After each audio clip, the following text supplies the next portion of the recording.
Welcome to Censored. I'm Aoife Bhrutnach, and it's time for another year of voyaging through the blacklist. Thanks as ever for listening. Hope we enjoy the varied diet of weird, filthy books that are going to be featured this year. This episode is about a little book banned in Ireland in 1990, which had already been shadow banned in Britain in the late 1980s. Jenny Lives with Eric and Martin was written by Suzanne Bösche, and it's only a wee book, but it has a lot of history attached to it. Initially, I thought this was the first children's book I'd read for the podcast, until I remembered the Little Red School Book from season 5. Like Jenny Lives, it was originally published in Denmark. Seems like Danish attitudes to children managed to offend a lot of other European cultures. Now, Jenny Lives is aimed at very young children, those young enough to be read to. It's a picture book. There is text, but the illustrations are really telling the story. It's a book for the under 7s, while the Little Red School Book was for children on the cusp of adulthood, those about to become young adults.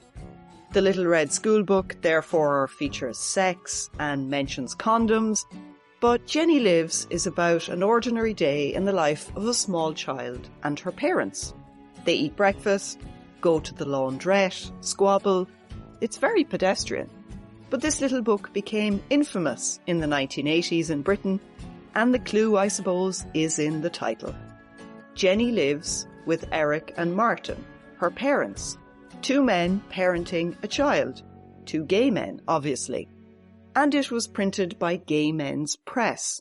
In Ireland, sex between men was illegal until 1993, so it's not surprising this book was banned here. What's odd is that it was banned in 1990, 7 years after it was published. How did it escape the censor's net for so long? More importantly, I suppose, why didn't it get banned when the book set off a moral panic in Britain in 1987?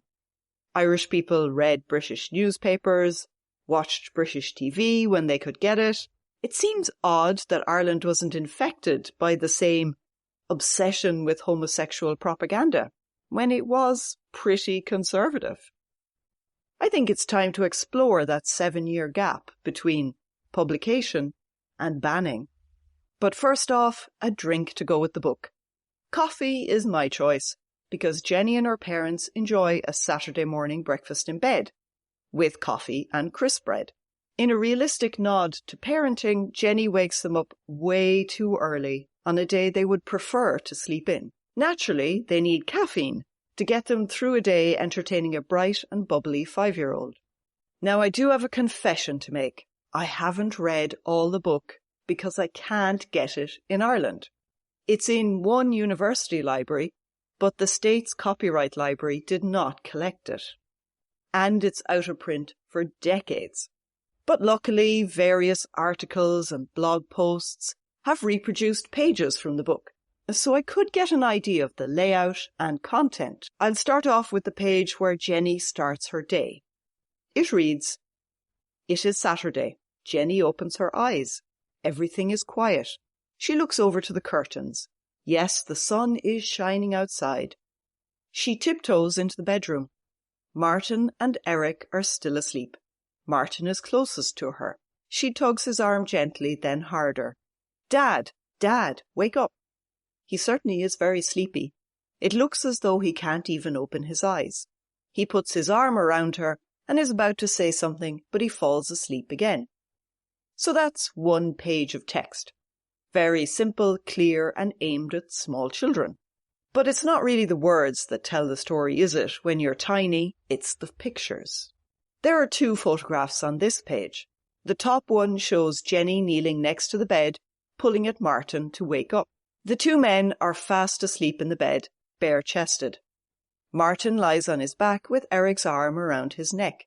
It's an intimate picture of a private family moment where a wakeful child demands the lazy adults get out of that bed right now. But of course, the adults are men sharing a bed.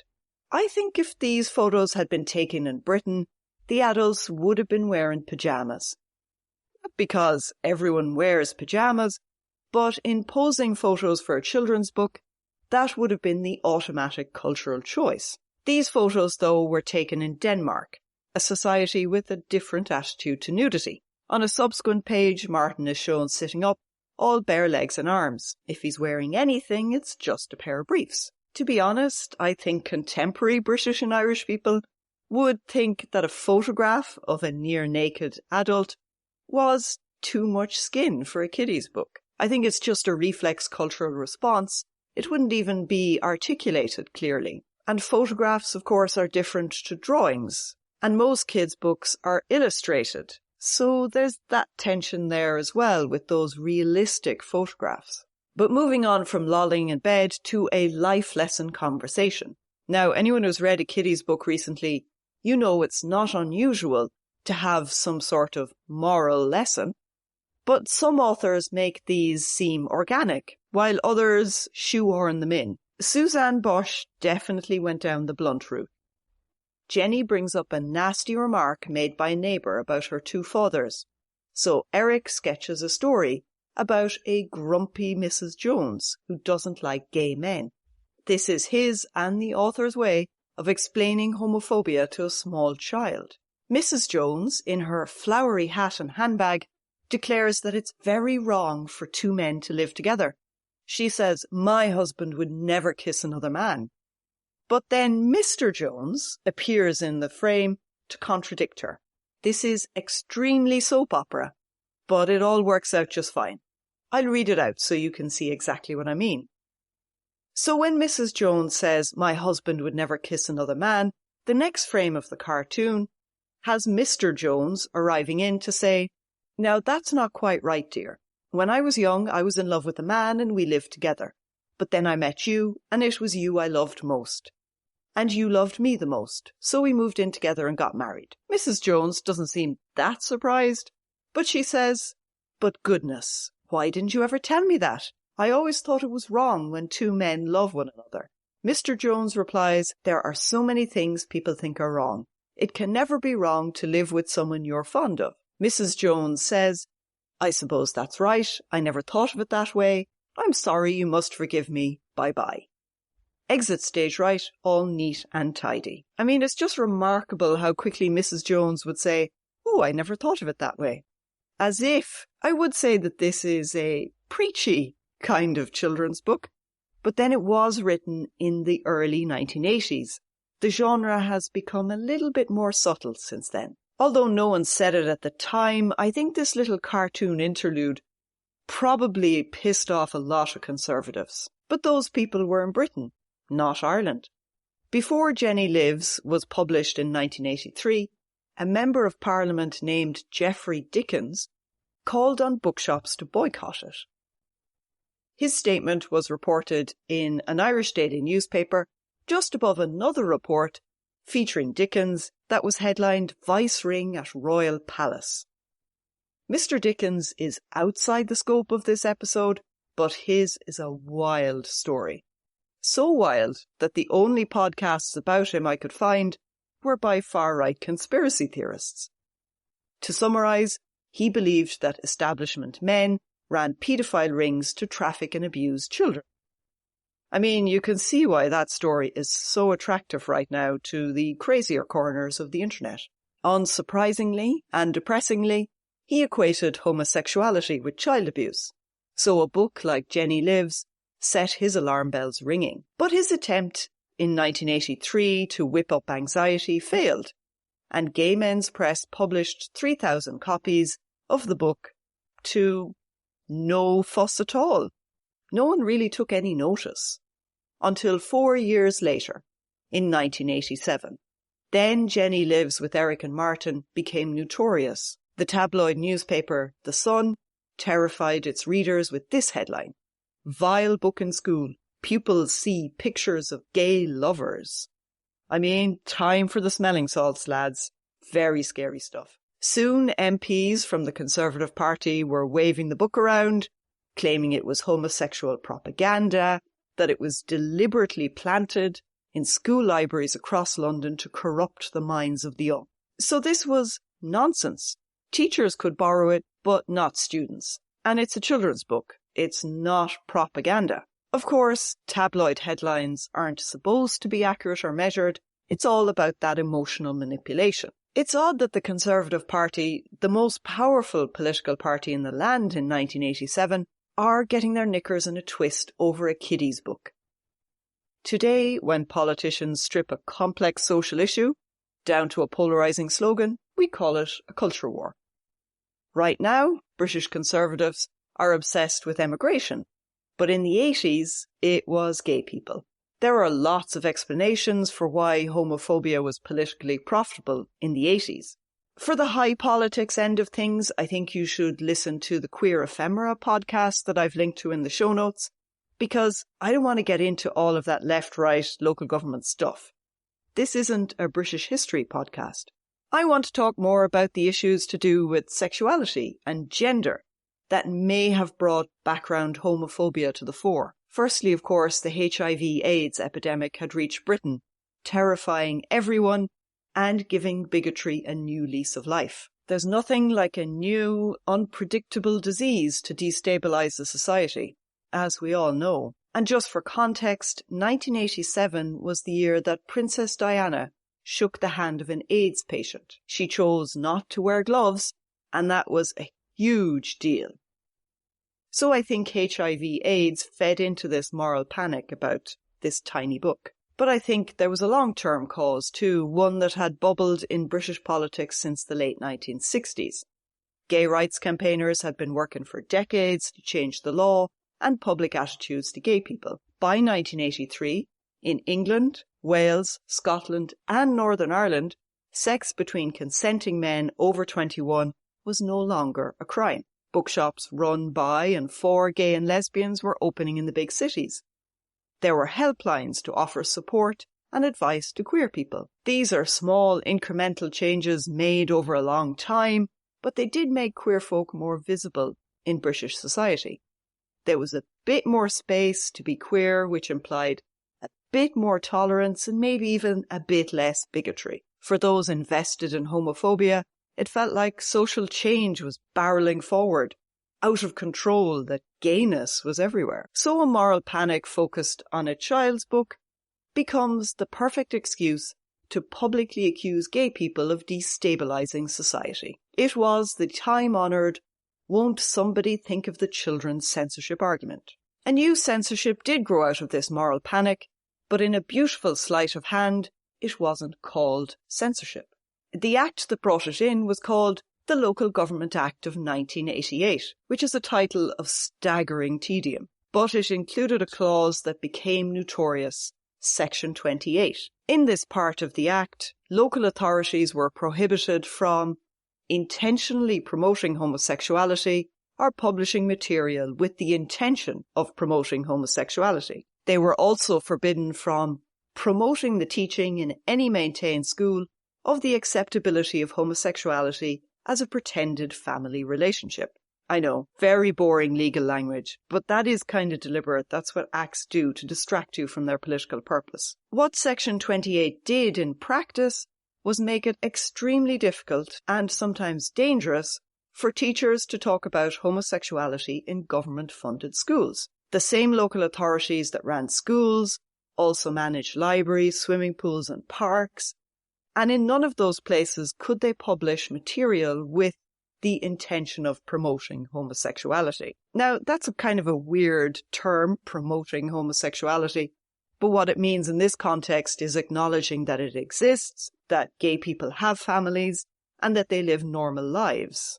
By law, queer people could not be acknowledged in the signs, pamphlets or books that were produced for civic public spaces. It was a pretty blunt piece of legislation, but the British government could say that it wasn't censorship, because it is very important for Britain to maintain its image as a pioneer of democracy and an upholder of civil liberties. Of course, an open censorship regime would be awkward if you wanted to believe that you were on the side of the angels. Across the Irish Sea, Irish people were witnessing this Section 28 fuss and the protest against it. They enjoyed news articles on lesbians storming the BBC and Buckingham Palace. Seriously though, I recommend you read more about those protesting lesbians. They were the bomb. But no one in Ireland mentioned the book. at the centre of the storm, Jenny Lives with Eric and Martin. I thought this was odd, since Irish censors often took their cue from scandals abroad. When The Little Red School Book or The Well of Loneliness became notorious in other countries, the Irish censor did take note. So I set out to discover if Jenny Lives had even made it across the sea or land border to the Republic of Ireland. And the good news is that Irish people could read this children's book, even as British politicians threw collective hissy fits about it. In 1988, a cooperative in Cork City called the Key Co-op ran a bookshop that stocked what they said was the most comprehensive and up-to-date selection of lesbian and gay titles in Ireland. Most of their business was in mail orders. And now I have to describe how that worked, because these processes are now extinct. I bet loads of you have never done a mail order before. The shop printed a short catalogue that had a mail order form at the end of it. A customer filled in the form with their name and address, listed what they wanted to buy, and sent it off with a cheque or postal order enclosed. Customers paid postage on top of the cost of the books or the magazines they ordered. And the important thing was there was what you wanted to order and then what you were willing to get if they didn't have your first choice.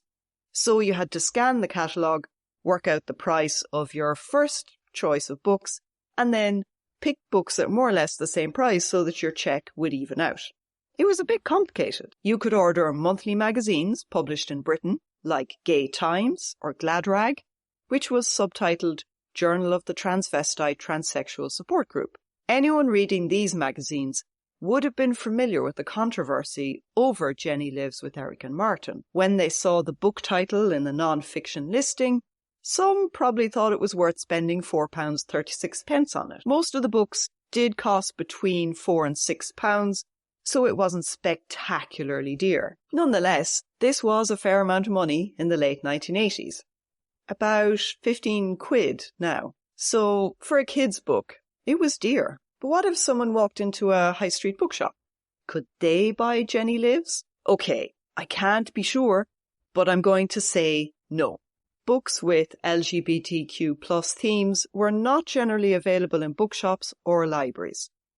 I was watching a telly documentary called A Different Country the other day, which showed interviews with activists and those who were out on the Irish gay scene from the 70s onwards. It was a great programme, actually, really enjoyable. So Terry Blanche told how she went into a bookshop in Dublin and asked for The Well of Loneliness, that famous queer novel by Radcliffe Hall. The woman behind the counter said, "We don't sell those types of books." Now, The Well of Loneliness was banned in 1930, but it was released from censorship jail in 1967, so it was legal to sell. But it seems like mainstream booksellers, if they knew a book was about queer sexuality, weren't interested. And everyone knew what The Well was about, so it couldn't hide in plain sight. I think we can be sure that books like Jenny Lives, that were published by Gay Men's Press, were not going to be stocked by ordinary bookshops. The very existence of specialist gay bookshops proved that people couldn't get the books they wanted through standard distribution networks. While Terry Blanche's memory was from the early 1970s, I don't think it had changed that much by the late 1980s. In 1986, a book called Out for Ourselves, The Lives of Irish Lesbians and Gay Men, was published in Dublin. It was the first of its kind published in Ireland, telling the stories of Irish lesbians and gay men to Irish lesbians and gay men. The publishers complained that it was censored because booksellers refused to stock it. Some branches of Eason's, the biggest bookseller, refused to carry it. And those branches were in Cork and Limerick. That does kind of imply that Dublin customers could buy it, but it was tough if you lived in the provinces. Those self-proclaimed radical bookshops, the ones that stocked books too hot for mainstream booksellers, also refused to sell it. Take a bow, the Sinn Féin bookshop and the Workers' Party bookshop in Dublin. Revolutionary leftism was pretty conservative in its own way. If you wanted to buy Out for Ourselves, you were better off going to a specialist bookshop, like the Key Co-op. Of course, you had to know first about the book and also about the bookshop, and that wasn't always easy. Anyone who read Jenny Lives in the 1980s was determined, reasonably well off, and lucky. But what happened after it was banned in 1990? People who already owned it were not committing a crime by keeping it, so it still circulated from person to person in LGBTQ plus networks. I suspect the Key Co-op would have kept selling their stock, because gay people knew that illegal did not mean dangerous. The thing is, though, there may not have been many copies to sell. The first print run numbered 3,000 in 1983, and while there was a second printing in 1987, it wasn't very large. All those copies were thinly spread across Ireland and the UK. Jenny Lives with Eric and Martin became a symbol, but as a physical book, it pretty much vanished. The ban by the Irish censors probably didn't make much of a difference to its circulation, because it was always small. Now, I know you're probably looking forward to censorship bingo, but there's really no point in doing it. This little picture book scores an all-time low of 1, and simply because it featured queer content. It's an outlier on the blacklist in 1990 as well. Not many books were being banned at this stage, and most of them were sex manuals or erotica. Weirdly, these were all about straight rather than gay sex. The interesting thing about the Key Co-op book catalogue is that the gay sex manuals it advertised did not appear on the blacklist. In 1990, the Irish censors were more worried about straight people having good sex than gay people, it seems. But families that might challenge the heterosexual model, well, that was scary. I wish I could wrap this up by saying how hilarious it was that the British and Irish governments censored a children's picture book. But it wasn't fucking funny at all for those growing up in societies where queer identities were disregarded and erased. And we can't console ourselves by saying this story belongs to the past, because children's books are the new frontier in censorship. In America, picture books for very young children, with tales of 2 dads, or 2 moms, or queer children, attract complaints from culture war warriors. It doesn't matter if the main characters aren't human. There's a book called Worm Loves Worm about, well, worms, which has been challenged for LGBTQ plus content. I'm going to give you the description of the book, just so you can see how innocuous it is. 2 worms in love decide to get married, and with help from cricket, beetles, spider and the bees, they have everything they need and more. But which one will be the bride and which the groom? When I read it, all I could think was, worms are hermaphrodites. So is that the solution to the dilemma? Because, I mean, seriously, it's a picture book about worms. If parents are worried about their children reading about genderless or gendered worms, they haven't enough to be worried about. So unfortunately, the fuss over Jenny Lives with Eric and Martin was a very early sign of the culture wars to come. Children's books are now among the most controversial publications in the English-speaking world because everyone, just everyone, is thinking of the children. It has come to pass that the best place to buy controversial literature is the children's section. It's so strange. And that's the weird and wonderful history of Jenny Lives with Eric and Martin, a book hardly any of us will get the chance to read. Till next time, keep your hands clean and your minds filthy.